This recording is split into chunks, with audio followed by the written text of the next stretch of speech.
કચ્છ જિલ્લાનું પાટનગર એવા ભુજ ખાતે સંકલન સમિતિની બેઠક યોજવામાં આવી હતી। સ્ટોરી રિપોર્ટ બાય કરણ વાઘેલા, ભુજ। આજે આપણે સંકલન મિટિંગ હતી, એનામાં આપણા કચ્છના પ્રભારી જે નિમવામાં આવ્યા છે પ્રફુલભાઈ પાંસરિયા અને આપણા સચિવ શ્રી અશોકભાઈ પટેલ સાહેબ અને તેમજ તમામ ધારાસભ્ય અને કલેક્ટર અને તમામ વિભાગ બધો હોય આ મિટિંગમાં। તો આ મિટિંગમાં જે અમે સંકલનમાં કાંઈ પ્રશ્ન રાખતા હોઈએ એના ઘણા બધા કામ આગળ ન વધ્યા હોય તો પાછા અમે ફોલોઅપ કરતા હોઈએ। તો આજે પ્રભારીશ્રીના રૂબરૂ ખાસ પ્રશ્ન મારો નાણ સરોવરમાં જે જગ્યા અત્યારે યાત્રાધામમાં જે આપી છે એનામાં અમુક જગ્યા એમને લેવાની છે સરકારી, એનામાં હેતુફેર એક વિભાગમાં બીજા વિભાગ, એવી રીતે કોટેશ્વરમાં, એવી રીતે માતા નમનમાં ભોજનાલય માટે તો એ તાત્કાલિક થાય। એના સિવાય નખત્રાણા જે ટાઉન હોલ છે એ ટાઉન હોલના માટે જગ્યામાં જે ઘણી બધી રજૂઆત કરી, હજી પણ એનો નિકાલ નથી આવ્યો એના માટે। પછી વાત રહી અત્યારે જે દબાણ કહેવાય પણ ખરેખર એ ગામના જ લોકો છે અને બિચારા ગરીબ માણસો છે, જે બે ભાઈઓ એક નોખો થાય બીજું મકાન નાનું એવું બનાવે, એનું પતરાનું ઘાસવાળો ભૂંગો અને એનામાં લાઇટ જે જોતી હોય એ લાઇટ અત્યારે આપતા નથી। તો એ લાઇટ ના આપો તો એ જાય ક્યાં? તો એના જે નીતિ નિયમ પ્રમાણે કાયમી જે લાઇટ આપે છે દબાણકારો, ઝૂંપડપટ્ટી કહેવાય, પછી એને ઉડાફા કહે છે, તો એને લાઇટ મળવી જ જોઈએ। તો એના માટે પણ પ્રભારીશ્રીએ ખાસ ભલામણ કરી। એના સિવાય જે સબસ્ટેશન અમારે કનોજ છે, પછી અબડાસામાં છે, એ જે ઘોરાડ પક્ષીના લીધે રેલવેના કામ ચાલુ છે લાઇટના, પછી અમુક પવનચક્કી ચાલુ છે, તો ખેડૂતને અને રેસિડન્ટ માટે શું કામ ન મળે? એટલે આ મારા આજે સંકલનમાં જે પ્રશ્ન હતા। એના સિવાય કે 2 ગુંઠા જમીન જે મળેલી હોય કાયદેસર 7/12 હોય એનામાં જે કનેક્શન આપવાનું હોય ખેડૂતને, ત્યારે જીબીવાળા કહેશે કે એને તમે બોર કરાવી લો, કે ભાઈ તમે કનેક્શન આપો, પછી બોર કરો છો એટલે તમે કોલ ભર્યો છે, તમે લેટ કનેક્શન આપો તો અમારો બોર ચોકઅપ થઈ જાય। એટલે આ બધી અમારી આજે સંકલનમાં ખાસ પ્રશ્ન હતા। જ્યારે કંકોરિયા સાહેબને જ્યારે તમે વાત કરી ત્યારે મૂળ ખાસ મુદ્દો શું હતો? ખાસ મુદ્દા એક જ છે કે જે મુદ્દા વારંવાર રજૂઆત કરવા સિવાય જે અટવાયેલા છે એ સાહેબ તાત્કાલિક થાય। અહીંયા કલેક્ટર કને હોય, ડીટીઓ કને હોય, જે વિભાગમાં પાણી ન હોય, જીપી ન હોય, જે એને ત્યાં જરાક ફોલોઅપ કરો અને સરકાર લેવલે જે હોય તો સરકાર લેવલે આપ પણ ફોલોઅપ કરો અને અમે તો કરીએ છીએ। તો એના માટે સાહેબે અમને ખાતરી આપી છે, પણ છતાં પણ કાંઈ હોય ગાંધીનગર મને રૂબરૂ મળજો અને આપણે જે વિભાગમાં હશે એનામાં આપણે કામ કરાવશું। આજ રોજ કચ્છ ખાતે કલેક્ટર ઓફિસમાં જિલ્લા સંકલનની એક બેઠક બોલાવવામાં આવી હતી।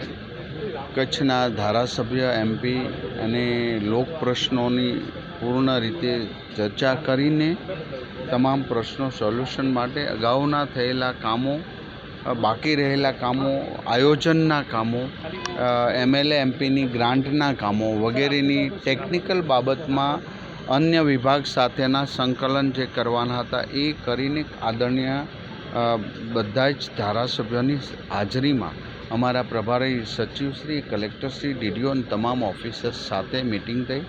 ખૂબ જ સુખદ રીતે અને ગયા વખતના લેવાયેલા સંકલનના પ્રશ્નો ઘણા સોલ્યુશન થઈ ગયા છે, બાકી હતા એનું તંદુરસ્તપણે ચર્ચા કરી સોલ્યુશન કરવા માટેનો સૂચના આપવામાં આવી છે। સાહેબ, હર ઘર તિરંગાનો જે કાર્યક્રમ કરવામાં આવ્યો અને એના બારામાં શું આપ? હર ઘર તિરંગા, તારા ઘરે તિરંગા ઝંડો લહેરાઈ રહ્યો એ જ મારા ઘરે લહેરાઈ રહ્યો છે। પ્રત્યેક વ્યક્તિ, સદભાવના, દેશપ્રેમ, અમે એક છીએ। દરેક ગામની એક સદભાવનાની વાતાવરણ બને અને દેશપ્રેમ જાગૃત થાય। આ સમયની અંદર દરેક ગામમાં દરેક વ્યક્તિ પોતાનો તિરંગો, પોતાના દેશ પ્રેમ જાગૃતતા માટે હર ઘર તિરંગા એ આજથી નહીં વર્ષોથી ચાલી આવ્યું છે। આ એક જાગૃતતા લાવી દેશપ્રેમ માટે, એકતા માટે, સમરસતા માટે। કોઈ નાનો નથી, કોઈ મોટો નથી, રાષ્ટ્રનો દરેક નાગરિક ભારત માતાનો સપૂત છે। આ એક ભાવના જાગૃત કરવા માટે હર ઘર તિરંગાનું આયોજન પણ સરકાર દ્વારા સ્વયંભૂ સંસ્થાઓ દ્વારા થઈ રહ્યું છે। એની પણ સરસ રીતે સંકલનની અંદર ચર્ચા કરવામાં આવી છે। સાહેબ ધારાસભ્યોને બધાએ કાલે આપ એમને મળ્યા છો, એમના તરફથી કોઈ એવા રજૂઆત કે એવા કોઈ સૂચનો આવ્યા છે કે શું હતું?